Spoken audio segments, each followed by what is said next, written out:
So magandang hapon po sa inyo lahat, no? Okay, so magpapakilala po ako. Ako po si Gianlulo Fernandez po, no? Ako po ay nagsilbi po sa simbahan ng 18 years as a sacristan sa aming katedral sa Caloocan. No? At ako po ay nag-aaral po sa San Carlos Seminary as a catechist seminary, as a catechist. Then, umawak din po ako ng BEC sa Mandaluyong. Familiar naman po kayo sa BEC, sister? Mayroon ba si Father dito, BEC? Wala. Okay. So, ang ginagawa ng BEC is nagbabahay-bahay din, nagbabahay versada, nagro-rosary, no? So, itong community natin, Divine Mercy, is more than that. Tinatanakay natin yung lahat ng healings, in-evangelize natin, hihimay-himay natin. No? Para mga tagapakinig, dahil makikita ng Divine Mercy, ay lalong mapamahal sa Panginoon. Okay? Yan naman ang goal ng Panginoon. Eh. Diba? Kung nakinig kayo ng gospel, ang goal ng Panginoon ay mag-ibigan. Ha? Sige po. So, ayan. Pakilala po ako, no? Pakilala na po niyo. Okay. So, sa unang pagbasa po, no? Kasi sa rin po ako sacristan, hindi po ako sanay nagsasalita sa altar. So, medyo bago po ako, no? So, sa unang pagbasa, no, ang tinutukoy ng Panginoon dito yung isa is pagsunod. No? Bakit pagsunod, brother? No? Ano ba yung ginawa ni Cornelio? Yung sumalubong kay Kristo. Di ba halos sambahin niya si San Pedro? Bakit? Kasi alam niya si San Pedro ay alagad ni Kristo ng tagapagligtas. No? Pero ano sabi ni San Pedro? No? Sabi niya, tumindig kayo. Ako ay tao rin tulad niyo. Diba? Ibig sabihin ni San Pedro doon, isa lang Diyos ang ating sinasamba. Hindi mo kailangan sambahin, sambahin natin ang Panginoon. Ang kailangan lang natin gawin ay laging sumunod sa Panginoon. Yung katulad na yung ginawa ni Cornelio, is talagang marunong siya sumunod, talagang pinuntahan niya, halos matapanan sa harapan, no? Nagpapatira sa harapan ito at sumamba. So, halos matapa-tapan, yung biglang suksok, di ba? At pagsamba, no? So, ganun sana tayo sa Panginoon pag pumasok sa ating buhay. Malalay si Sister na yung nakakitan. Pakala sis? Angie. Si Sister Angie, no? Yung kanya, devoto kayo na sa tuloy niyo ba dati? Tama ba? Ngayon lang po dito. Pero yung sa Manila, so sa labas siya ko. Yung ano lang din, yung mahal na ama lang din. Minsan sa Baclaran, Quiapo. Sa Baclaran, sa Quiapo. Taga saan po ba kayo sa Manila? Marami, paikot-ikot. Okay. So, kasi kung familiar kayo sa Santo Niño Church sa Tondo. Okay, so, syempre, pag nakarinig ko tayo, pero pa sa Cebu, meron din tayo dito sa Tondo, di ba? Grabe din pista dyan, no? So, yung tinatanong ko yung kapila ko sa isang brother ko, no, kung anong chapel ko, sabi nila, Santo Niño de Navarro. So, di ko alam yung ibig sabihin de Navarro. Ano ba ibig sabihin mo? Barangay. Okay, so barangay lang pala, no? Alam ko ibang meaning. Okay. So, dati kasi din yung high school ako, devoto ako ng Santo Niño. No? Hindi, totoo yan. Devoto ako ng Santo Niño lagi sa mga exams. Yung iba pumunta ng St. Jude, sa Malacanang. Di ba? Para pumasa sa exam. Ako hindi. Pupunta ako sa Santo Niño para humingi ng tulong sa akin sa exams. No? Talaga kasi, pagdating sa written exam, medyo mahina ako. Minado naman ako dyan, mahina ako. So, talagang dyan ako nagdasal. Tapos, di ko akalaki na ito pala hawakan ko. No? Santo Niño, Navarro, ito lugar, no? Talagang, sabi si May Marcel, kulit eh, tagtana talaga, no? Talagang, ibabalik kita din sa dati mong pinagdasalan, si Santo Niño. Diba? Ayaw umiyak, no? Kasi ko na, parang si Lord talaga, nilalagay ako sa mga patron na kung saan talaga ako devoto. No, doon talaga ako nilalagay. Hindi talaga niya ako hinahinihan maligaw. No? Parang pagpasok ng Divine Mercy sa ating buhay, no? Napakaganda, no? Lalo naranasan yung sister sa pamilya niyo, sa loob ng bahay. Naramdaman niyo gumalaw ng Divine Mercy sa loob, no? Na may something kapayapaan ng maninit na, alam natin may lang ano, pero nag-iba, no? Para sa spirit natin, no? So, ganyan ang minahanap ng Panginoon, maramdaman. Isa na lang kailangan, is sumunod. No? Yan ang kailangan natin is pagsunod sa Panginoon. Kasi yan lang talaga yung nahanap niya sa atin. Una, di ba? Kasi pag hindi tayo marunong sumunod, hindi tayo marunong umilig. Di ba? So, balik tayo sa kayo sister, mga kabataan ng high school. Okay?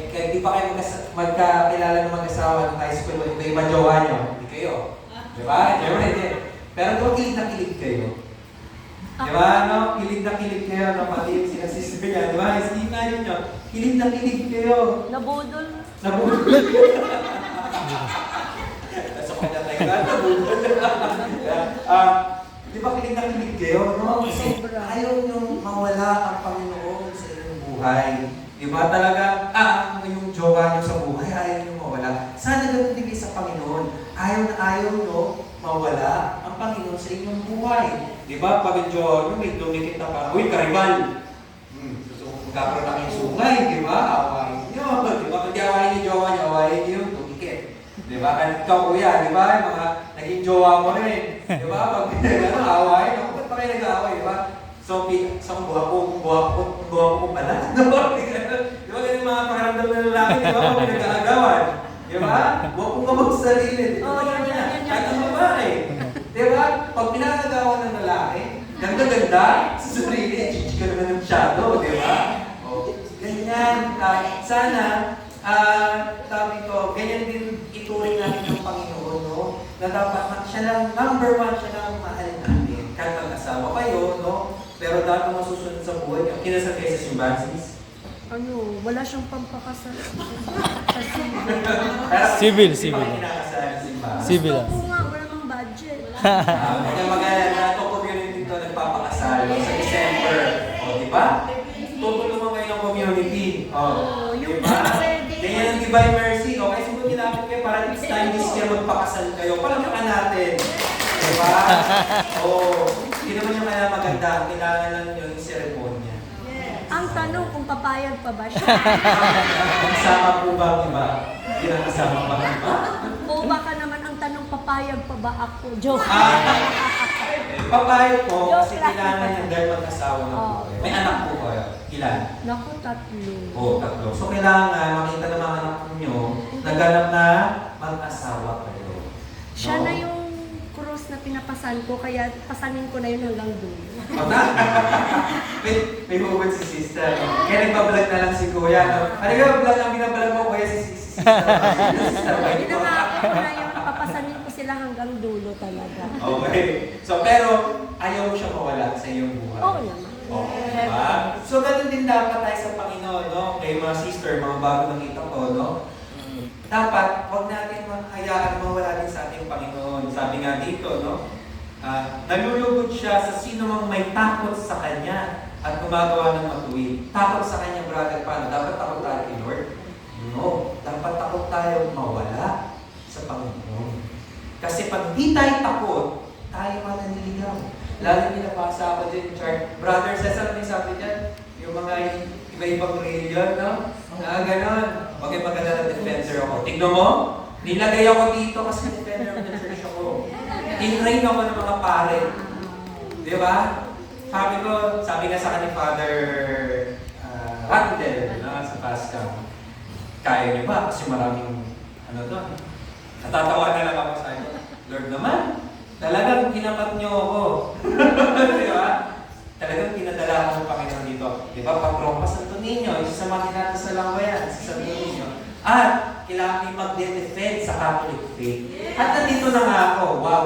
Di ba? Parang pagkaman nyo. Kaya ako nasuporta kasi ako magiging kabalyero para sa Panginoon. Di ba? Sa little chapel natin. Di ba? Tayo, ang Divine Mercy Community ito, ang maging kabalyero ng simbahang Katoliko. Amen! Diba? Kaya ang gagampanan nyo bilang membro na rin ng ating community is i-share natin sa mga sinasabi natin hindi natin karilyon. Diba? Kakatukin natin kasi imposible na lumipat niya dahil sa asawa, dahil sa trabaho. Totoo yan. Katulad ng sa binababa natin sa isa sa Pascal. Yung asawa niya, Katoliko yung babae. Yung lalaki, buong pamilya, iglesia. Pero yung simulang binabaan namin ng Divine Mercy, yung lalaki, gusto na magpa-convert. Di ba? Sabi ko nga doon sa misis niya, bakit inapag mo? Bakit gusto? Hindi brother, noong pa, may nagsisimpa ako, sumasama. Gusto niya daw mag-communion, gusto niya ma-feel daw yung na-feel ko kasi lagi daw siya naiyak, tuloy nagsisimba. Gusto niya din ma-feel daw yun. So hindi ko ginadjudge yung kanya ng simbahan. No? So wala pang ganun sa kanila. Di ba? Kasi ang Holy Spirit ay nasa simbahang katoliko.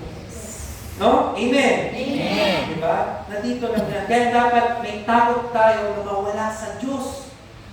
Di ba? Ang Diyos hindi tayo dinidiktahan. Napakdiktador. Pinapabayaan tayo through love. Di ba? Kaya ang gagawin naman natin, tayo naman dapat ang matakot, Lord, ayoko mawala sa iyo. Kasi pag ako'y nawala sa iyo, ako'y maliligaw. Amen? Amen. Kaya dahil nandito na kayo, di ba? Bababa ka, sister. Eh, ikaw din, sister niya, bababa kayo, ha?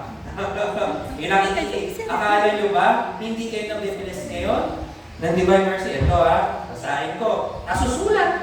Kaya may nagagawin ko, nasusulat. Nagsasalita pa si Pedro nang bumaba ang Espiritu Santo sa mga nakikinig ng salita na mangha ang mga mananampalatayang Hudyo na kasama ni Pedro. Di ba? So, bumababa na sa atin ang Espiritu. So, kahit may nakikinig, bumababa na sa inyo, hindi lang sa akin, pati sa inyo, bumababa na. Bakit? Kasi nakikinig na kayo. Amen? No? Dapat lagi tayo nakikinig sa Panginoon at sumunod. Di ba? Para tuluyan natin tayong makinlove sa Kanya. Is magkatok-katok tayo sa mga bahay. Ay, hindi po katoliko yan. O, hindi katoliko. Pakita mo ni Divine Mercy, nakita kasi may magbubukas dyan ng pinto. Baka yung taong niya namumblema na, mismo sa kanyang radio, namumblema na siya, gusto niya ng peace of mind. Nagkawait ako sa inyo, no? Yung best friend ko sa school, sa college. No? Eh, siya ay isang guro na Iglesia ni Cristo. Pero best friend ko. Out ako naman isang katikista ng ating katolik, ating simbang katoliko. Diba? Baka ano, no? Pero one time, may binili kasi kami sa Baklaran. Di ba? Puro paligid doon, di ba? Dami tiyangge. Nasabi ko, parang isang buwan na ako hindi nakapag-umpisa. Sabi ko, bro, samahan mo nga ako.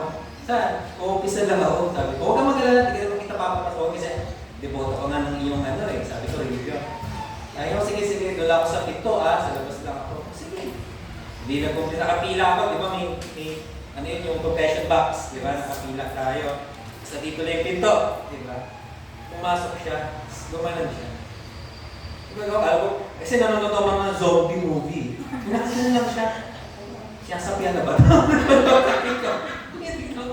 Hindi pinabayaan ko na, hindi nakapag-umpisa na ako. Diretso. Pag nilabas ko, sabi ko, bro, talaga ako ba tumawag sa kanya? Bro, talaga. Ano mo sabi niya? Napaka-peaceful ng simbahan. Sabi ko, bakit? Wala lang. Parang nakaramdam ako ng kapayapaan. Puro ng Iglesia ni Cristo yun. Parang katikista nila. Deboto bumang kanyang paging Iglesia. Kasi bakit? Pinaparamdam sa kanya ng Holy Spirit. Diba? Sa ngayon, hindi ko pa siya ma-convert. No? Kasi meron kami tinatawag, kasi as best friend, may rules ka, hindi kami mag-convert. Papabayaan namin ng Diyos mag-convert. Yun ang ano namin. Parang di masira na yung friendship namin. No? Hirap kasi pag ang best friend ko opposite religious na yun. No? Hirap talaga yun. No? So, parang nyo ba, nagka-jowa siya, deboto ng Nazareno. Sabi ko, Lord, ayaw, ikaw na bahala Lord pagdating sa ating girlfriend niya. Kahit unang buto sa girlfriend niya, kahit napakahigpit sa kanya. Diba?